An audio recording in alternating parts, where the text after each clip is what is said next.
Saudari-saudaraku yang terkasih, melalui sabda Tuhan hari ini tentunya kita juga diajak untuk menjadi tanda dalam hidup kita. Lewat perkataan, lewat perbuatan, dengan apa yang kita lakukan itu, orang lain melihat bahwa itulah tanda kasih dari Tuhan. Karena kita begitu baik, kita begitu penuh kasih, peduli. Saudari-saudaraku yang terkasih, berjumpa kembali bersama saya Inspirasiku di Antara. Renungan harian Senin 10 Oktober, Pekan Biasa ke-28. Semoga kita bersama keluarga dan komunitas kita selalu dalam keadaan baik, sehat, dan tetap bersemangat. Marilah kita mengawali renungan kita hari ini dengan tanda kemenangan Kristus. Dalam nama Bapa dan Putra dan Roh Kudus. Amin. Allah Bapa yang Maha Baik, Yesus Kristus Putramu yang tunggal, telah melepaskan kami dari belenggu dosa dan maut. Semoga pengorbanannya membangkitkan semangat hidup baru untuk melayani Dikau dan sesama. Kami mohon, berilah kami kekuatan agar kami setia melaksanakan tugas dan tanggung jawab kami, seturut teladan Yesus Kristus Putramu, sebab Dialah Tuhan pengantara kami, yang bersama dengan Dikau dalam persatuan Roh Kudus, hidup dan berkuasa Allah sepanjang segala masa. Amin. Dalam nama Bapa dan Putra dan Roh Kudus. Amin. Inspirasi kita hari ini dari Injil Suci menurut Lukas bab 11 ayat 29 sampai 32. Mari kita siapkan kitab suci kita masing-masing. Kita akan membaca bersama-sama lalu merenungkannya. Sekali peristiwa Yesus berbicara kepada orang banyak yang mengerumuni Dia. Angkatan ini adalah angkatan yang jahat. Mereka menuntut suatu tanda, tetapi mereka tidak akan diberi tanda selain tanda Nabi Yunus. Sebagaimana Yunus menjadi tanda bagi orang-orang Niniwe, demikian pula lah Anak Manusia akan menjadi tanda bagi angkatan ini. Pada waktu penghakiman, ratu dari selatan itu akan bangkit bersama orang dari angkatan ini, dan ia akan menghukum mereka. Sebab ratu ini datang dari ujung bumi untuk mendengarkan hikmat Salomo. Dan sungguh yang ada di sini lebih besar daripada Salomo. Pada waktu penghakiman, orang-orang Niniwe akan bangkit bersama angkatan ini, dan mereka akan menghukumnya. Sebab orang-orang Niniwe itu bertobat waktu mereka mendengarkan pemberitaan Yunus. Dan sungguh yang ada di sini lebih besar daripada Yunus.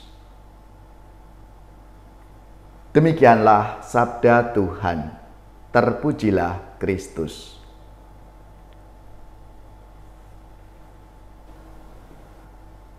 Saudari-saudaraku yang terkasih, dalam sabda Tuhan hari ini, Yesus berbicara mengenai tanda Yunus. Dikatakan dalam sabdanya, kepada mereka tidak akan diberikan tanda selain tanda Nabi Yunus. Sebab seperti Yunus menjadi tanda untuk orang-orang Niniwe, demikian pula Anak Manusia akan menjadi tanda untuk angkatan ini. Dalam bacaan dari Injil Lukas ini, ingin menegaskan bahwa yang menjadi tanda adalah pribadi Nabi Yunus. Demikian juga yang menjadi tanda bagi angkatan ini adalah seluruh pribadi Yesus, Sang Anak Manusia. Lalu Yunus dan Yesus yang seperti apa yang menjadi tanda itu? Mungkin ini menjadi pertanyaan kita semua. Salah satu jawabannya adalah Yunus dan Yesus itu pribadi yang setia. Yunus adalah salah satu dari 12 nabi kecil. Yunus artinya merpati, makhluk yang biasa dipandang sebagai lambang kedamaian dan kesetiaan. Pewartaan pertobatannya tidak hanya diikuti oleh penduduk dan raja Niniwe, tetapi bahkan oleh ternak, lembu sapi, dan kambing domba. Perutusan yang dijalankannya tidak mudah, penuh dinamika, tantangan-tantangan, tetapi Yunus tetap setia sampai akhir. Kalau saudara-saudari sekalian baca dari kisah Nabi Yunus itu, bahkan kitab Yunus ditutup dengan pernyataan diri Allah yang Maha Pengasih dan Penyayang. Ia sayang kepada Yunus, kepada penduduk Niniwe yang bertobat, kepada Yunus yang meratapi nasib dan putus asa, dan bahkan ia sayang kepada binatang, apalagi kepada manusia dan anak-anak, yang semuanya tak tahu membedakan tangan kanan dari tangan kiri dengan ternaknya yang banyak. Seluruh pewartaan dan kisah hidup Yunus yang terungkap dalam kitabnya adalah pertanda perwahyuan bahwa Allah adalah kasih. Saudari-saudaraku yang terkasih, perwahyuan diri Allah yang adalah Sang Kasih itu menjadi nyata, menjadi sempurna dalam diri seluruh hidup Yesus yang setia sampai akhir. Yesus yang berkeliling sambil berbuat baik, atau sebagaimana dikatakan oleh Rasul Paulus, dalam Dialah berdiam secara jasmaniah seluruh kepenuhan kealahan. Saudari-saudaraku yang terkasih, melalui sabda Tuhan hari ini tentunya kita juga diajak untuk menjadi tanda dalam hidup kita. Lewat perkataan, lewat perbuatan, dengan apa yang kita lakukan itu, orang lain melihat bahwa itulah tanda kasih dari Tuhan. Karena kita begitu baik, kita begitu penuh kasih, peduli, dan berbela rasa kepada siapapun yang kita jumpai dalam hidup kita. Marilah saudari-saudaraku yang terkasih, kita semua seturut teladan Nabi Yunus dan Tuhan Yesus sendiri dalam hidup dan karya pelayanannya. Kita mewujudkan tanda kasih Allah itu di tengah-tengah keluarga, lingkungan, komunitas, dan masyarakat di mana kita diutus, di mana kita berada.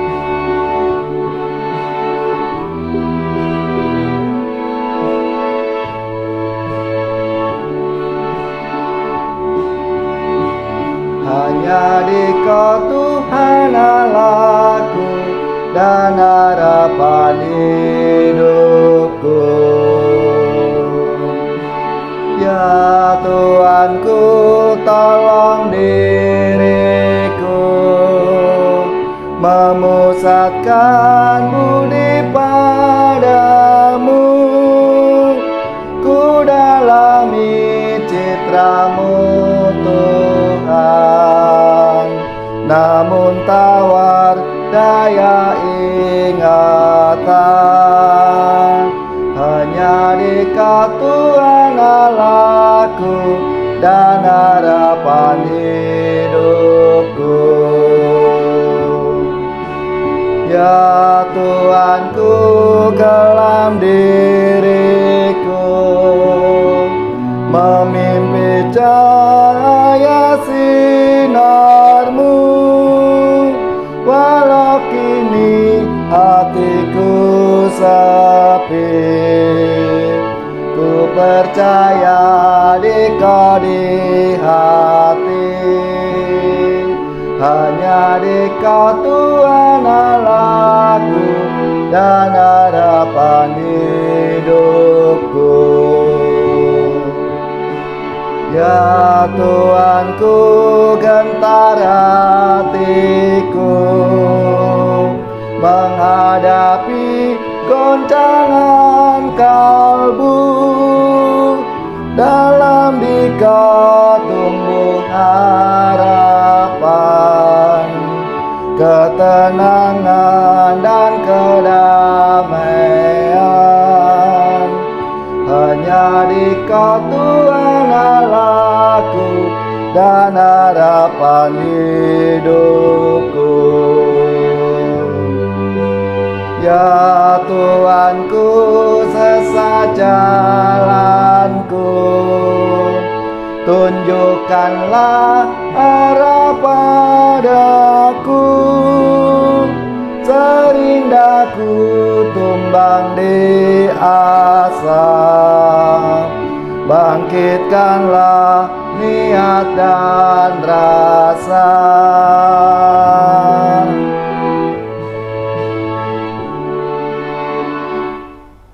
Saudari-saudaraku yang terkasih, marilah kita mengakhiri renungan kita hari ini dengan mohon berkat Tuhan, dan kita akan menerima tugas perutusan. Marilah kita siapkan hati kita untuk menerima berkat-Nya. Semoga saudari-saudara sekalian, keluarga-keluarga dan komunitas kita, orang-orang yang kita doakan, mereka yang sakit, yang menderita, seluruh tugas, belajar, pekerjaan, usaha serta karya pelayanan kita dibimbing, dilindungi dan diberkati oleh Allah yang Maha Kuasa, Bapa dan Putra dan Roh Kudus. Amin.